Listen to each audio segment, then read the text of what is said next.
hear a lot about her. Well, thank you for the opportunity to address you, Mr. Mayor, Commissioners, town staff.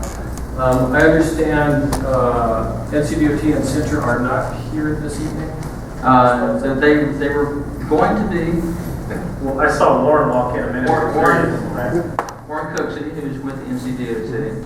Actually, it is now, because the contract has been signed, it's Cintra with their partner, NCDOT. Okay. Cintra declined because there may be some discussion this evening about potential litigation that's currently active, and their counsel advised them not to be present. So that's the reason that they're not here. They obviously have offered to come back and do a public session separately, and so we will extend that offer to them at another time. But I did extend the invitation this evening, but that's the reason why they declined. Because I was going to say, if I had 30 minutes and Cintra had 30 minutes, then I could talk about toll lanes for an hour. I'm not going to do that. We don't really want you to talk about it. And in fact, I'm not even going to talk to you about them for 30 minutes. I'm probably only going to talk to you about them for 10 minutes, and I don't even have any PowerPoint slides to talk to. And the reason my comments are so brief tonight is basically because there's not much left to say. I cannot add much more to the eloquent statements of the citizens that have spoken before me.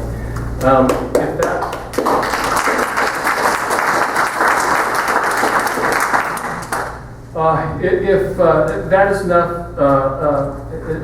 not enough to convince you that the I-77 toll lanes are the wrong thing for the region, if over 5,000 petition signatures and 1,000 online signatures and 1,000 signed and addressed cards to the governors do not convince you, if over 100 citizens protesting on exit 28 on a Friday afternoon does not convince you, if over 6,300 Facebook likes opposing tolls does not convince you, which is more than Cornelius or Davidson or Mooresville or Huntersville.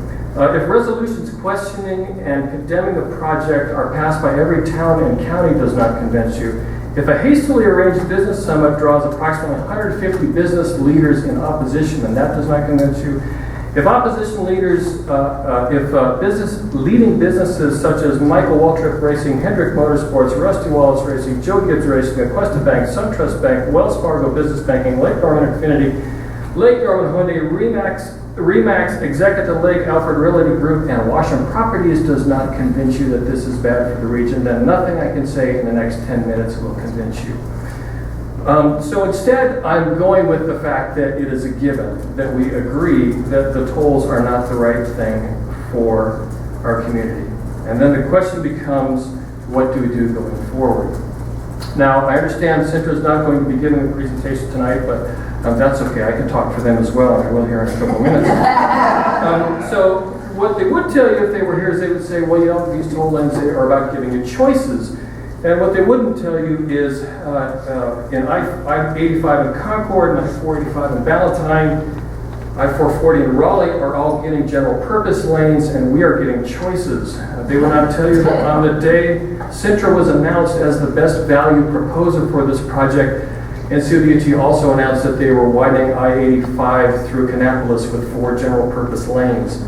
They would tell you that the toll lanes reduce congestion, yet their own analysis shows commute times increased by over an hour, our already miserable commute times.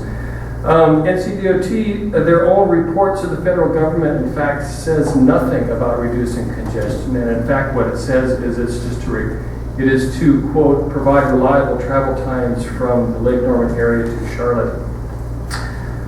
Just this afternoon, I came across my desk, an international global summit was held, I learned, in Prague, in the Czech Republic last fall. And this was basically the biggest hitters worldwide in this tolling industry, and I saw a presentation. On that presentation it said, quote, the revenue potential and overall financial success of price lanes depends on, in part, the operational failure of the adjacent general purpose lanes. And there you have it, gentlemen, it is in fact not a solution. They would tell you that we have $70 billion in road needs and we only have $11 billion available in funding. And if you dig in that a little deeper, some of those road needs they've identified are $6.4 billion in toll lanes, $717 million for a new 4-lane road in Lenore, population 19,000, to Tarboro, population 11,000. $500 million to widen 401 from Fayetteville to Wilmington.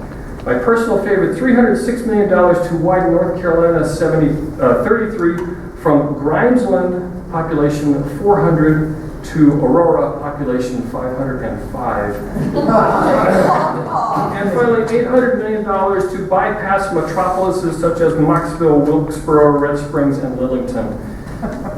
They will tell you that there is no section of I-77 North that scores high enough under STI, and that, in fact, because of the corridor cap, we would not have general purpose lanes for at least 10 years. What they don't tell you is that the right-of-way acquisition on I-77 South, which is from uptown down to the Charlotte, down to the North Carolina border, is not scheduled to begin construction, not scheduled to begin right-of-way acquisition until 2024. And therefore, rather than having at least a 10-year wait, we have in fact a 9-year window. They also scored 4 hypothetical I-77 North general purpose lane projects last summer. And if you look at those projects, I'll break them down briefly. The first project was basically what we're looking at now without tolls. So it's going from Charlotte, uptown Charlotte, up to Mooresville. Same project, just without the tolls. Well, with all due respect, that's a stupid project. Let's call it what it is. We don't need to add lanes and we don't need to build bridges in Charlotte. They then broke that project up into 3 hypothetical segments. Those 3 segments are from uptown to I-85, again a stupid project because we don't need to add lanes down there. I-85 up to 28, again a stupid project because we're still adding lanes down in Charlotte. And finally, the least stupid of those projects, exit 28 to exit 36, adding a general purpose lane in either direction. Of those least stupid projects, which would be the exit 28 to exit 36, if you were to put that score, which is a suboptimal score, into their STI ranking, it would actually outscore 25 projects that are getting funding. So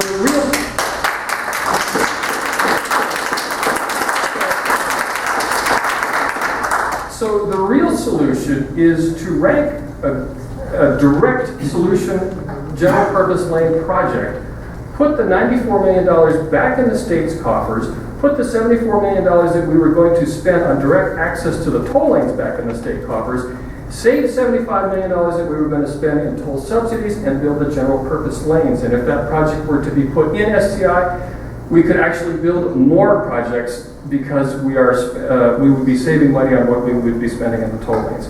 So I'm not asking you actually to believe anything I just told you. Your constituents and the business community have already spoken. I assume since you invited Cintra to be here that you had some questions, or you still have some questions with this project. You know, a couple weeks ago, Cornelius led the way, and they passed a resolution saying we want to put a 90-day stop on this, and we want our questions answered. And gentlemen, you were ignored. So the only tenable course of action now for this body is to figure out how do we stop this project. And like many dire predicaments, we must employ multiple methods to get ourselves out of this. Now there's talk of a resolution to defund the project, and Senator Tart is in fact preparing such a bill. There's talk of leveraging support for the governor's Connect North Carolina bond project, as well as getting this through. There's talk.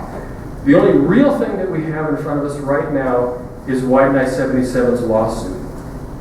And unfortunately, we don't have the luxury of time.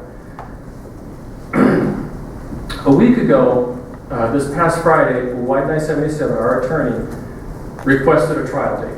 And we did this out of consideration for the fact that more public funds and more of Cintra's funds would be spent once construction commences. We don't have a trial date yet. In fact, I was just on the phone with our attorneys that was coming up here, but we requested one because we wanted to get a trial in consideration of that. So again, we don't have the luxury of time, and the time for questions has passed. The time for action is upon us. Now, Cornelius has a history of leadership. When the Red Line was being talked about in earnest in 2012, you guys could be in the Red Line Task Force. When there was the CMUD water meter debacle, it was led out of Cornelius. When we had the botched property revaluation, It was, again, Cornelius that led the way. And gentlemen, if it sounds like I'm buttering you up, it's because I am. I've spoken with WidenI77's board. I don't know if you know, we are actually a 501c3 organization. We are recognized by the IRS. We do have a board. We do keep minutes. And I have the unanimous approval of the board to ask the town of Cornelius to become a party to our lawsuit in stopping the I-77 tolls.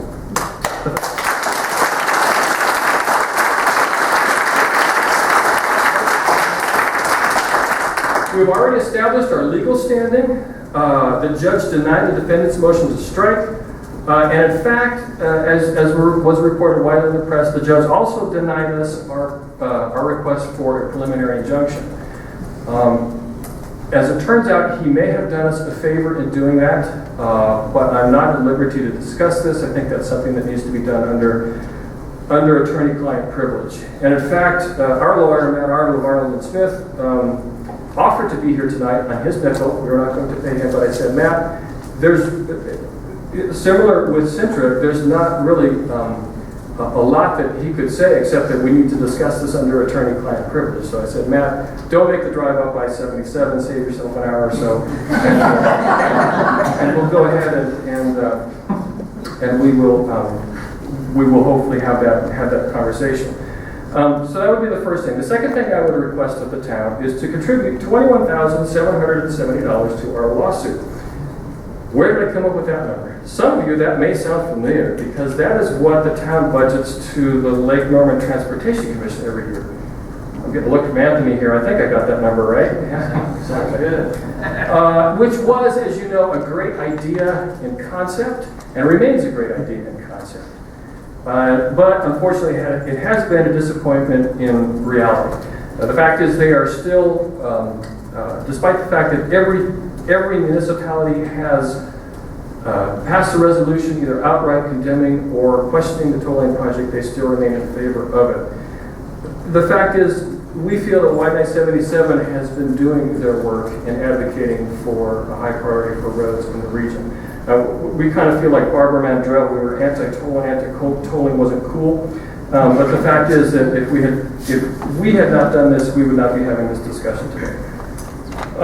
So I think that accomplishes a couple things. First, that shows that the town of Cornelius is serious about getting a bang for the taxpayer's buck.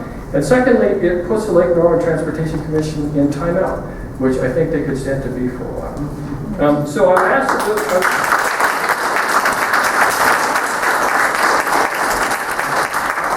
those two things. Now, you all know I'm a numbers guy, and I like the facts and the figures. And sometimes what I lose sight of is the human connection to this. And there was a posting on the Exit 28 website that I think encapsulated the human aspect of it better than anything I could say. It was from a young mom.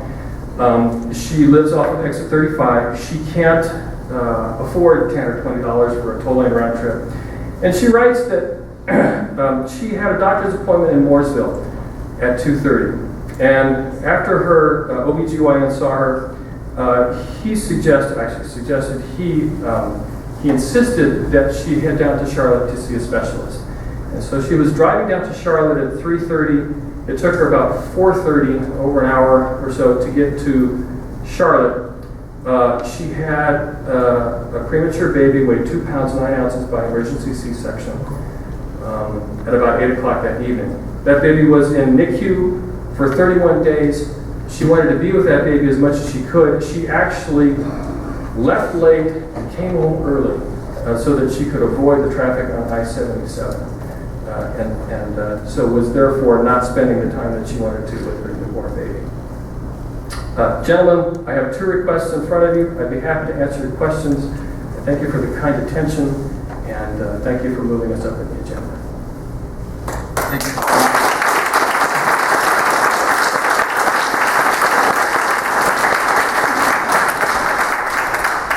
Commissioners, any comments, questions? Yeah, I'll go first.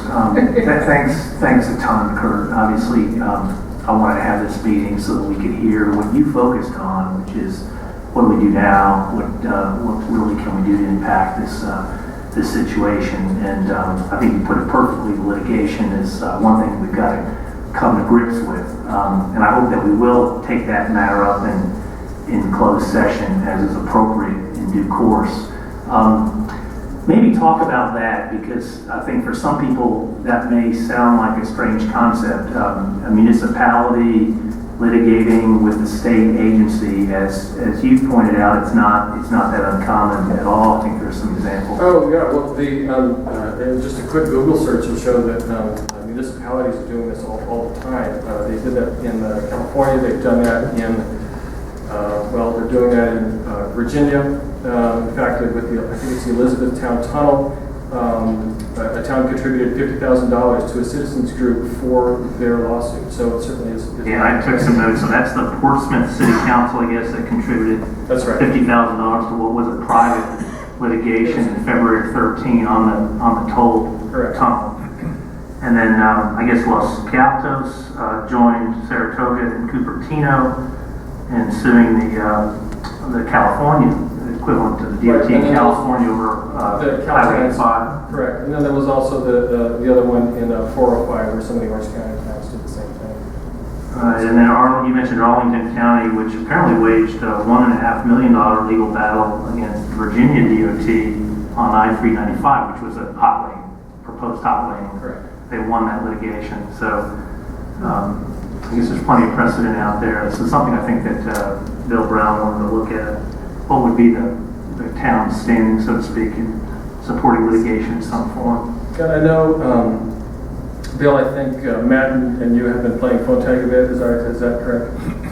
So I don't know if they've had that conversation live, but it seems like that would be the axis of communication initially. Mr. Brown? Mayor, Matt, yes, we have been playing phone tag, and I'll be happy to talk to Matt. As the board knows, I sent you all an email last week under privilege, sort of going over this topic of not only what you can discuss in closed session, but also what we can get involved in, becoming a party in a lawsuit, or joining a lawsuit, or financially supporting a lawsuit. It seems to me we want to make sure that we dot our I's and cross our T's as a legal matter. I think we need to be pretty prudent on this. It is obviously a contested situation. It has a pretty strong upside and a downside. I think we want to make sure the law in North Carolina, our specific statutes and our specific constitution and our case law give us some strong footing in terms of us being a party if the board would choose to do that, or even if the board were to choose to financially support such litigation.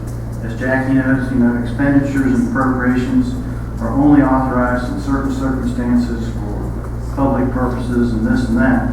There's a lot of things that we would need to look at in order to legitimately consider these two requests, and also if it was the desire of the board to discuss them in the context of being a discussion of a potential legal claim in closed session. Now, I indicated in my email last week I thought I could get that done in 2 weeks by your next board meeting. I understand there is time urgency. There's a lot there. I hope I can get that done. One thing I'll need to get from Matt is pleadings and any legal briefs and what their position. I don't want to hear any privileged information because he has no attorney-client relationship with us, and he has no privilege with us. So you will need to be very careful about what is said and whom it's said to. So beyond that, there's some information we need, and we'll take as quick a look at that as we can. But I would advise the board, if you feel that it's important to look at those things, if you're considering possibly either of these requests, tell me that, and we'll do it as fast as we can. So, Mr. Brown, would you be advising that we move this conversation into a closed session? No, we don't know enough. Not at this time. Okay. Just making sure that I fully understand what you're saying. So you're asking us what? Say that again, Bill. I'm asking you, is there sufficient interest in the board in either of these requests to go figure out what the law is in North Carolina about either being a party in this type of action and or financially supporting this case? I think we need to do that.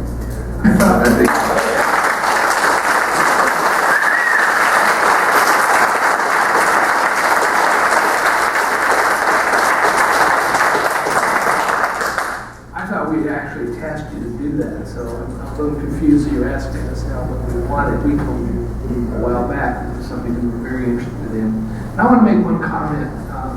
Tonight's the end of 18 months that I've been sitting in this chair. And we've had a lot of presentations.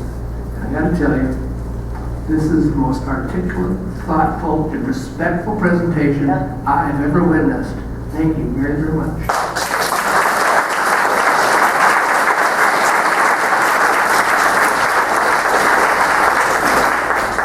And I've got a couple of questions, Kurt.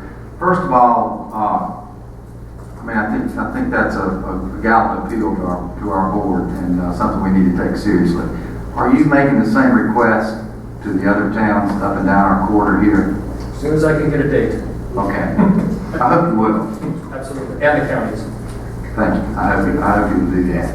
And the second thing is talk about the legislative part of what Senator Tartt's doing. One of the important aspects is that all 4 towns in the corridor pass resolutions. So where is that in the process? I know you worked hard. I know Max worked hard on rallying the businesses in our community, rallying the chambers. How's that going? I mean, where do you stand? Yeah, and actually, I have been focused on the legal aspect of it. Is Max still here? It might be best to have him come and talk about where it's at with the business. He was the one who put together the meeting, and it's been done. Are you prepared to? Sure. A few comments? All right.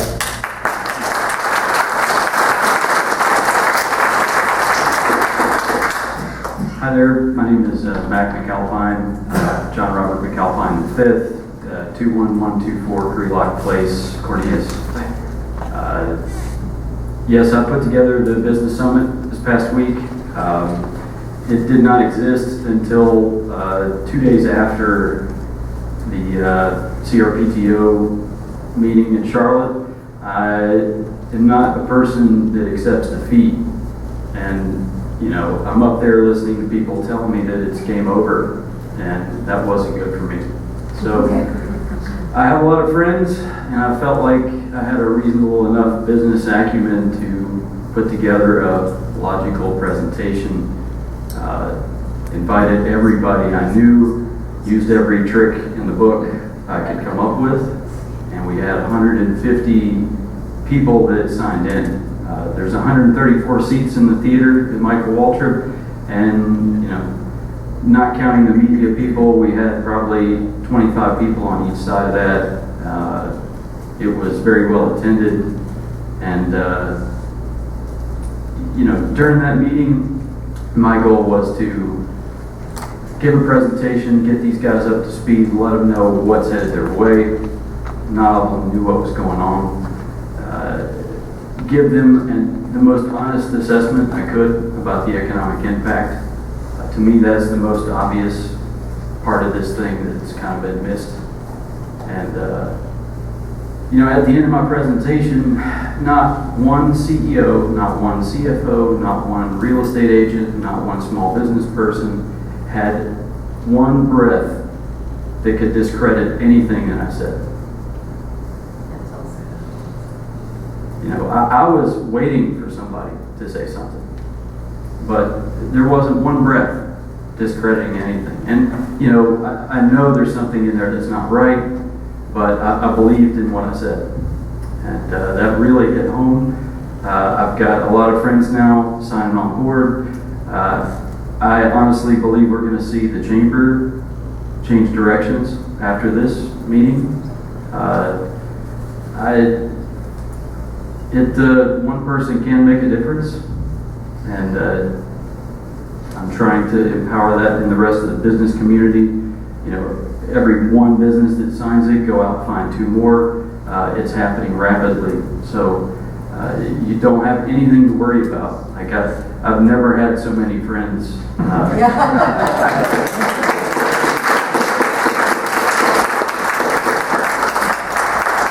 Anyway, I appreciate your time, but absolutely, this is what businesses need. The most worrisome part of this whole project is the lack of business infrastructure. There's so many trucking businesses, and what this plan means to that sort of infrastructure is just a death sentence. And I know that you get it. It's my goal to make all the other towns get it and make the decision in Raleigh an easy one. So thank you for your time.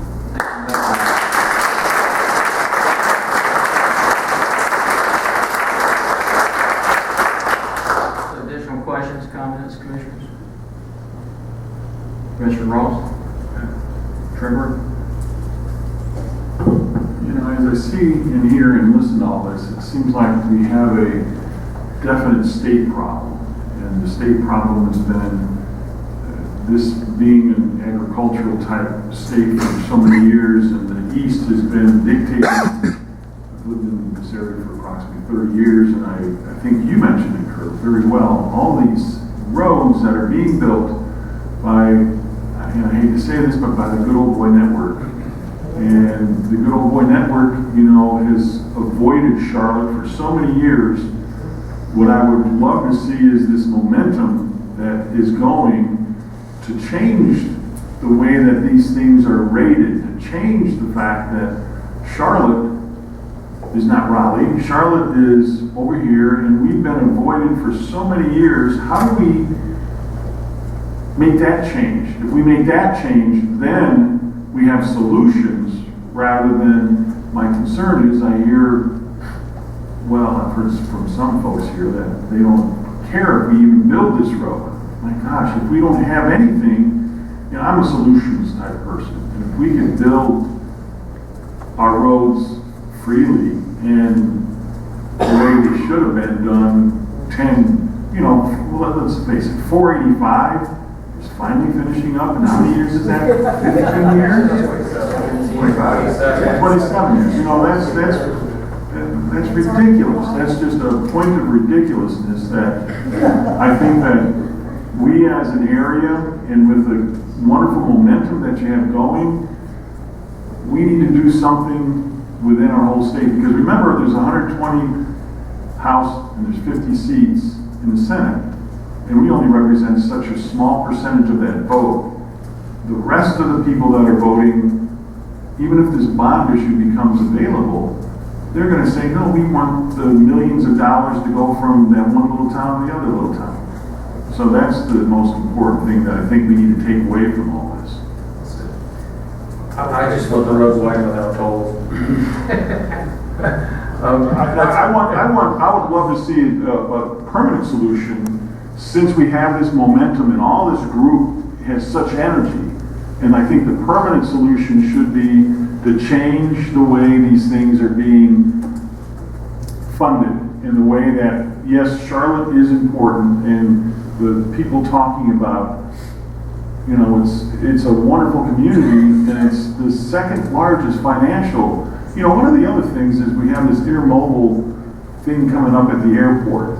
Now, wouldn't you think that the truckers and all the trucking industry would have some kind of push to make sure that they're being able to come in and out of that place? They would, and we've reached out to them, and we haven't gotten a good response from them. They were up in arms about I-95 being told, and once that was off, and maybe they played their chips over there. I don't know, but it seems like once that was taken off the table, their fever has subsided. Yeah, but I'm just talking about the fact that they're going to come into gridlock.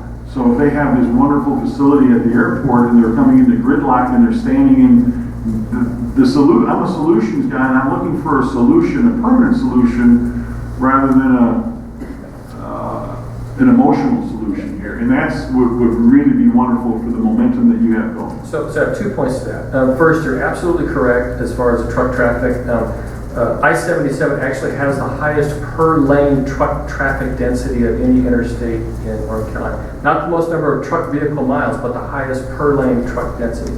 The second thing is, I would be happy to have a conversation with you and the other commissioners about changes to the governance structure of CRTPO.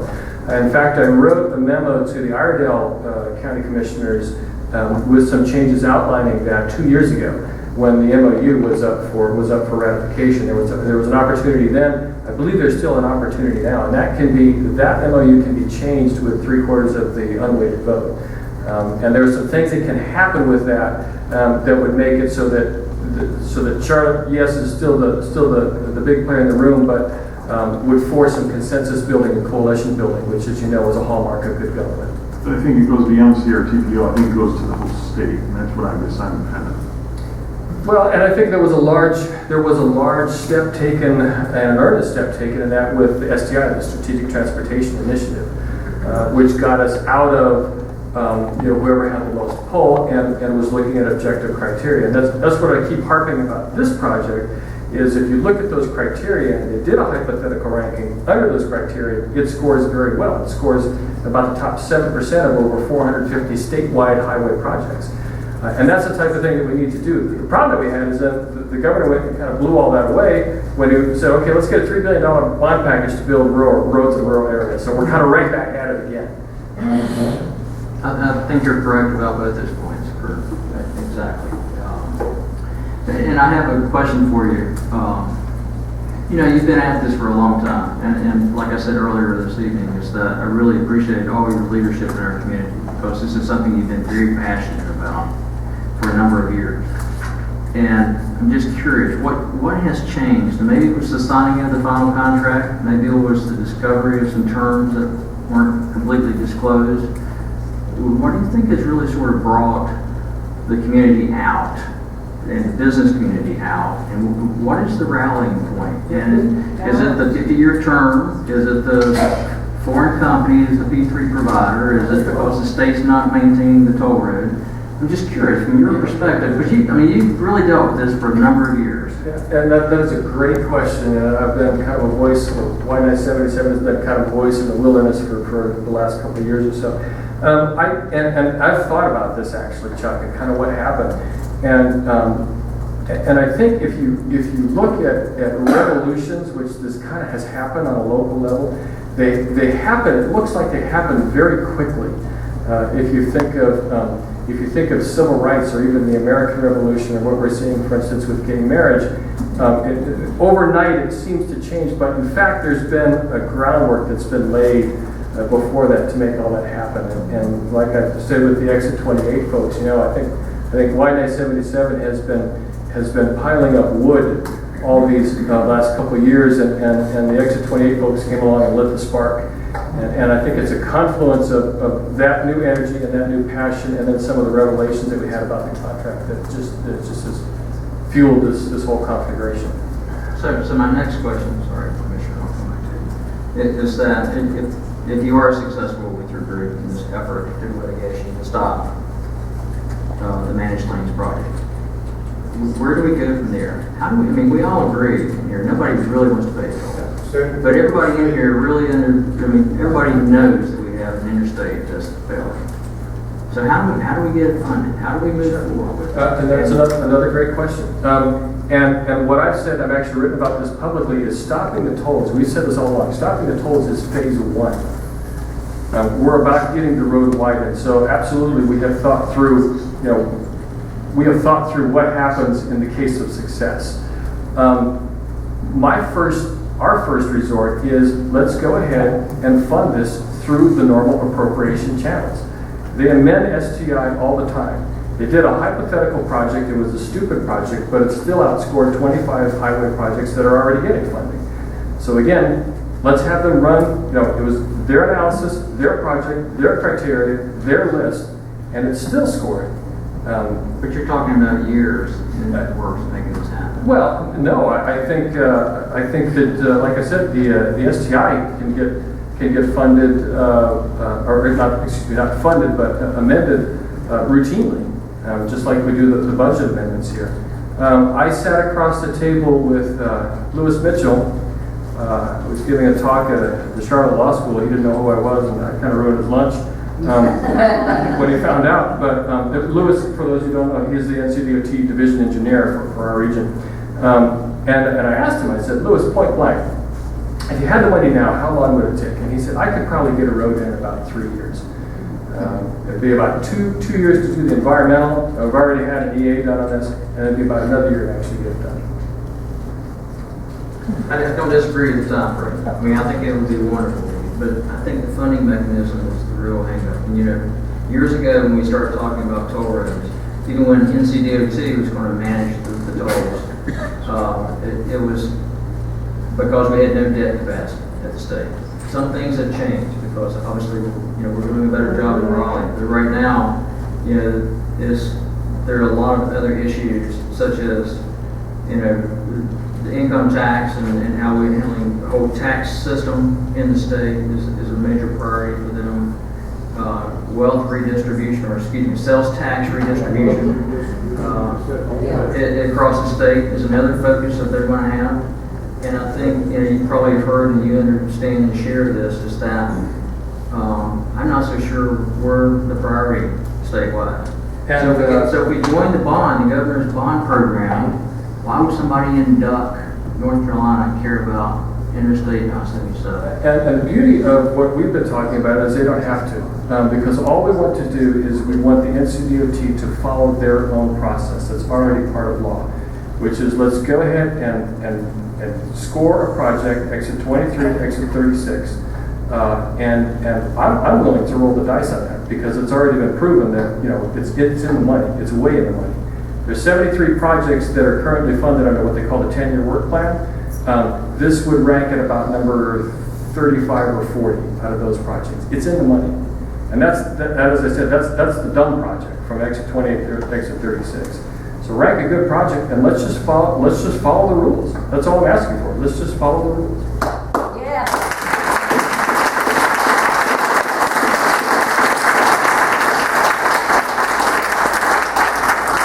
Thank you, Kurt. Sure.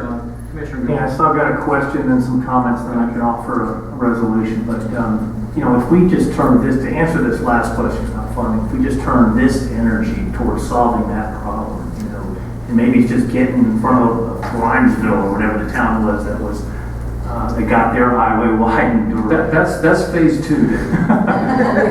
NC Connect is an obvious candidate for help, but I think when people have looked into the abyss of this horror show that is the current plan, then all kinds of creativity can emerge. A Pennies for Progress kind of campaign like South Carolina, but we've got to focus our attention on a new solution.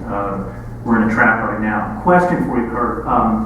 The memorandum that you wrote, I think, several weeks ago to Janet Cowell, North Carolina Treasurer, describing the implausibility of the fundamental economics of this plan. Has there been a response yet? There was an amendment to that. I assume you're talking about the revenue sharing provision. Mm-hmm. Would a word or two be appropriate on that? Sure. Okay. So in the contract, there is what's called a revenue sharing provision. And this is actually part of the P3 law, that any public-private partnership that the state enters, it has to contain a revenue sharing provision, which is one of the issues we have actually in the lawsuit, because what we're doing is we're saying we're allowing an unelected bureaucracy to collect revenue from a private company. We think that's an improper delegation of taxing authority. But in that, if you look at it, you can think of it like tax brackets, where revenue is above a certain amount, a percentage of that goes to the state. And if you look at the highest tax bracket, 75% of toll revenues go to the state. And as I do on nights and weekends and lunch breaks, I was looking at this table, and I was shocked by how low that highest tax bracket is. I think the exact numbers escape me, but I think in about the year 2023, when the bonds first start paying due, NCDOT would collect 75% of revenues over $2.2 million. Well, if they're getting 70, and the payment precedent, you look at it, you have to pay operation, maintenance, revenue sharing to NCDOT. That's the payment precedent. Then you do debt service, then you do equity. And so if you look at the payment precedent of that, I said, well, if they're getting 3/4 of all the revenues, the amount that the tollings would have to gross would be over $100 million, something like $120 million. Now, the highest grossing tolling ever in U.S. history is California 91, which is grossed about, last I saw, about $45–50 million, something like that. And that's an area that serves 7 million people in Orange County. Since then, Dave, now there's been an update to that. Since then, there was a response, and this was in Amendment 3. And in Amendment 3, they said, The numbers in that table are denoted in thousands of dollars, okay? Which wipes that whole precedent, what I just said, off the table. But it's interesting because it makes absolutely no sense. Instead of $2.2 million, they would be taking a cut of $2.2 billion in total revenues. And so what happened, and this was actually part of, I think, part of the negotiations that were going on with TIFIA and the private bonds, when that memo hit, I think it landed with a mushroom-shaped cloud. And they said, let's take this off the table, because the contract requires them actually to negotiate those tax brackets within 10 days after financial close. So let's take this off the table for now. We're just going to say, we're just going to raise the ceiling so high you don't have to worry about it. And then we're going to renegotiate what those tax brackets are after financial close. So let's get to financial close. And not surprisingly, we have a FOIA request out to find out what those new tax brackets are. So the plot thickens, but I want to just thank everyone for being here tonight. It's so motivating. You know, someone who's fought this thing tooth and nail for, I guess it's been 4 years now. It's really starting to get exciting. It seems like maybe we've got a chance, and I'm just so proud of what's the momentum that's built in the last few weeks. If you think about 4 municipalities and 2 counties passing the resolutions that they passed, most of which were unanimous, were tougher than the resolution that we passed here. I think that was an extraordinary statement, and those are legislators that represent over 1.5 million people, and for NCDOT to, I think, just act with the utter arrogance that they displayed.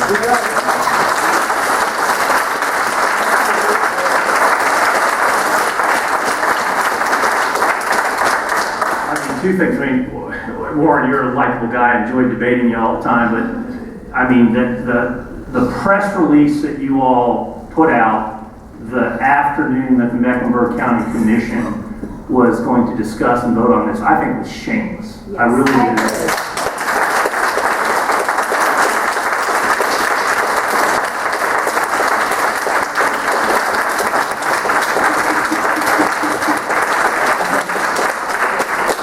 Remember, DOT is our partner in our town. We do a lot of work with it. Let's be respectful. Let's be respectful. And Vince, I think your comments to the Mecklenburg County Commission were exactly on this point in pointing out how absurd that document was. And I bring this out because, I think the headline was completes financial requirements, but we all know it hadn't closed financially, and that's why this was still a germane discussion for those legislatures. But you were clearly, whether it's you as spokesperson Warren or someone at NCDOT, you were clearly trying to manipulate that legislative process real time. And that's not the function of NCDOT. And I think that's what's caused the complete lack of public confidence in this project and in NCDOT at this stage. I mean, Kurt mentions the scoring and the prioritization. In all of our minds it's NCDOT doing the scoring, right? And if they have this kind of bias in trying to manipulate a legislative process, then how can we have any confidence in the prioritization of funding dollars? Well, sorry, David,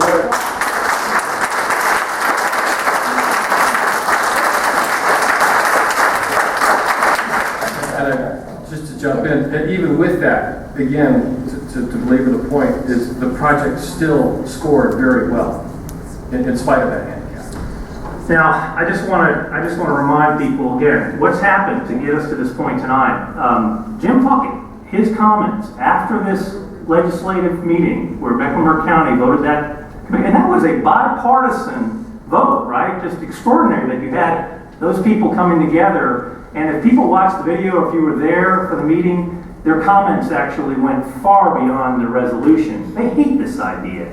And again, these are people that represent over 1 million folks. But Jim, to ignore the request to delay of 6 elected bodies and instead accelerate the signing of the contract that further obligates the state of North Carolina to $80 million is the single most insulting and arrogant act of governance I have witnessed in my 18 years of politics. Yep. For the first time in my life, I'm ashamed of being part of the political process. Watergate, Clinton's affair, easily shady land deals, Patrick Cannon's bags of cash.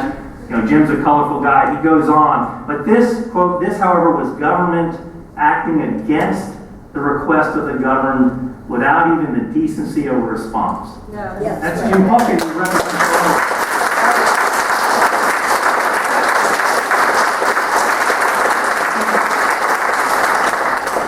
thrilling to see. The response, it was you don't matter. That was the response from Governor McCrory.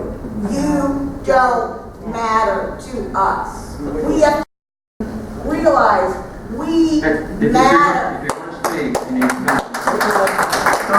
So just a couple more points. We had this phenomenal meeting, and I think, I guess, I know Woody was there, Jim was there. You were there, Bruce, Thursday at, okay. But Mac, I mean, just incredibly inspirational for you to step up and to organize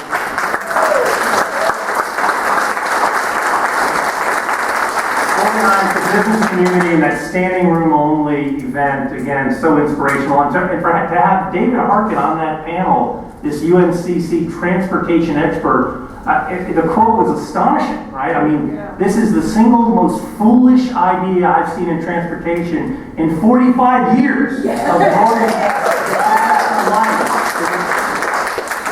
We have Senator Tarr stepping forward with this bill to defund. We have the chaos in Virginia. I mean, we're contemplating litigation here. Virginia, with the exact same partner, Cintra, has now spent $281 million, taxpayer dollars in that case.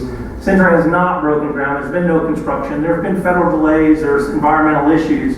But that is heading towards a cataclysmic litigation. Cintra's not going to give that money back. Right. And, they would argue that their contract says they were mobilizing the resources, and so they're entitled to $280 million, having done nothing but wait around. And so that's the partner we've got on this project. And I told folks up here, I feel like reading Virginia, which is about 18 months ahead of us in terms of their, they financially closed a couple of years. It's like a movie trailer. It's what we're going to see in working with this partner over the coming decades. My wife talked about Cintra's corruption around the world. I just think there's so much here now that we really have got to organize everyone we possibly can and just kick and scream until this goes away. So,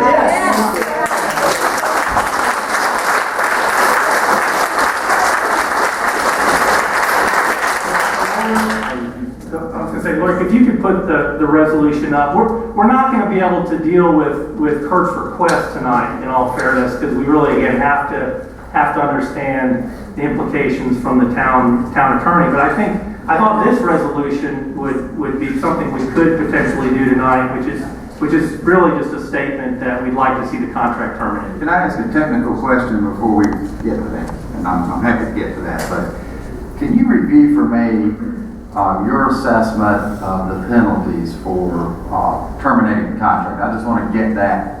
I want to get your concept of how that works. I've heard DOTs, and I'd really like to hear that. I'm sorry, you were asking about the term, what termination. What is it going to cost the state to terminate? And have you figured that amount of money in with the rest of your calculation? Well, if we prevail in the lawsuit, I think it's nothing. I understand that.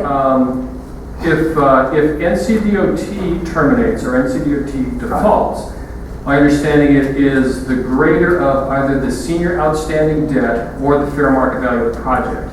Now, at this stage of the game, the senior outstanding debt is nothing because they haven't made any draws against it. So it's really the fair market value of the project. Now, what's the fair market value of the project? If I were the state's lawyers, I would say it's nothing because you had only one bidder for this project, and they were the only ones that did it. If it's Cintra, I would say it's $13.6 billion because that's how much we expect, we were forecasting to take in tolls over the net present value of $13.6 billion. So it's kind of a crapshoot, and I think it's the Full Employment Act for the legal profession. And that's where it is. Okay, thank you. Yeah. Okay, Kurt, I just want to be fair to you. I was giving you a 30-minute hard stop. I don't have much time you have left, but before we move into Commissioner Gilroy's resolution that's being proposed, anything else you'd like to add? No, I appreciate that. I appreciate the offer to do that, but I've said my piece. Thank you. Okay, all right, thank you. We appreciate you.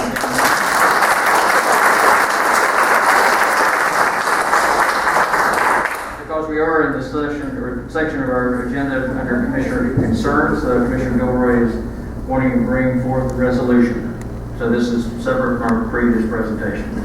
This is something we typically have during our meeting, is that if someone on the dais would like to bring something forward. Commissioner Gilroy.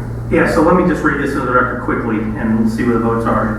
Resolution requesting the termination of the contract with Cintra I77 Mobility Partners to toll I77 for 50 years. Lori, note that typo in years.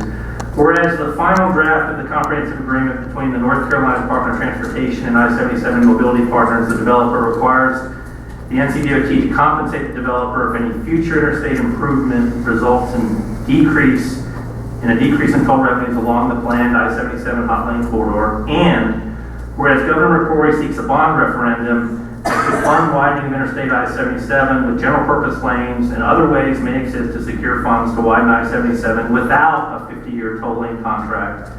And whereas the NASCAR community, the service and retail industries, as well as other business owners have actively spoken out against the toll lane plan, making a compelling case that tolls in I77 will impair economic development.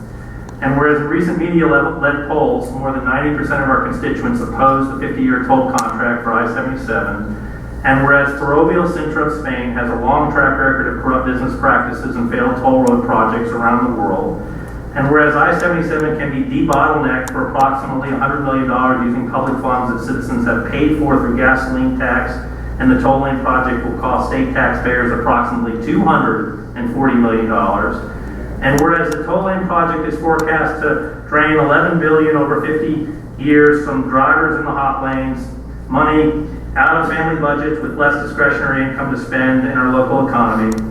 And whereas I-77 is a primary evacuation route for 2 nuclear power stations in the event of an accident or terrorist attack, and the fastest, least intrusive manner to add capacity to I-77 is with general purpose lanes from near exit 23 to 36, which does not require tearing down bridges or other unnecessary and complex work that is required to accommodate toll lanes.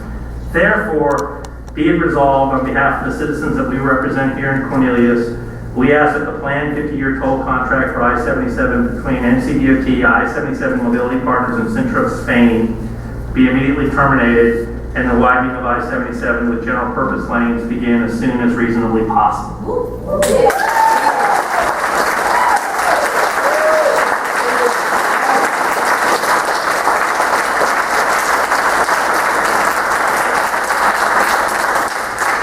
That open for discussion, but that was meant to be a fairly simple and straightforward request for termination.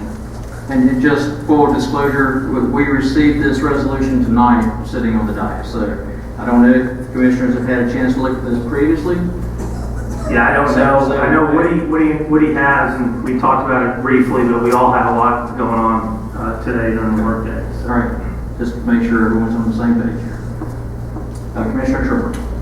I just saw this when you handed it to me, and I respect everything that's being said except for a number of line items in here that I think are emotional, and I would like to take the emotion out of it and just put facts in it. And if there's emotion involved, such as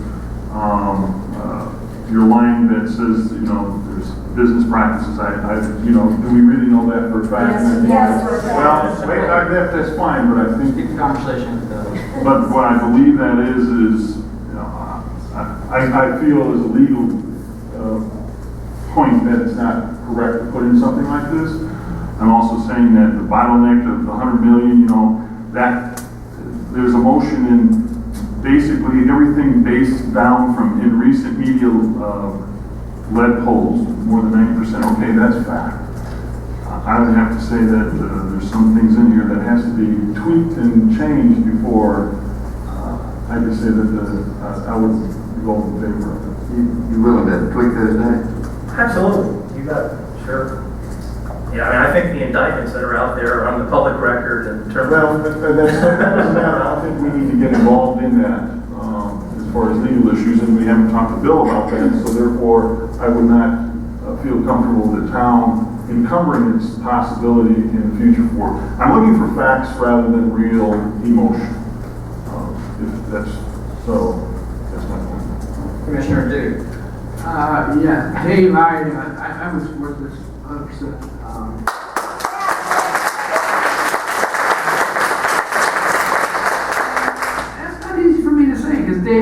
always agree on all of it. And I don't mean to make light of it because this is a very serious thing, but I've been run over by Dave and by you folks quite a few weeks ago. When this tidalway turned, I looked up, I said, well, I got there right. And I have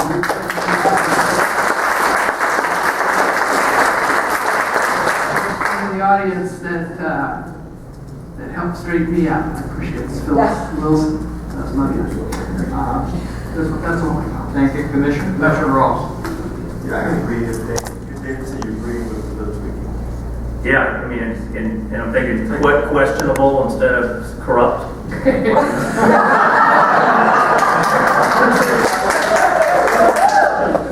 That questionable is, here's Okay, there you go. here's my tweets. So is this something we want to continue to debate at DIAS, or is this something we want to work on and bring it back to the next meeting? Really, I think tonight, I think we've got to consider it tonight. Now, that's